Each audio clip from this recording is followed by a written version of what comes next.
Here I have OPPO RENO 5Z, and today I'm going to show you how to turn off front camera mirroring effect on this device.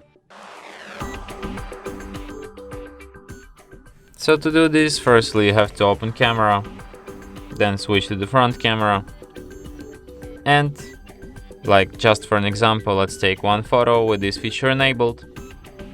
Now go to settings and to disable it we go to the shooting method, advanced settings, and here you have flip selfie.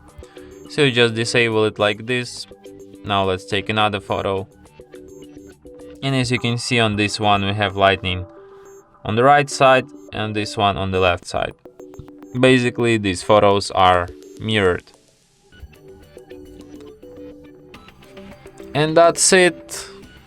Thanks for watching.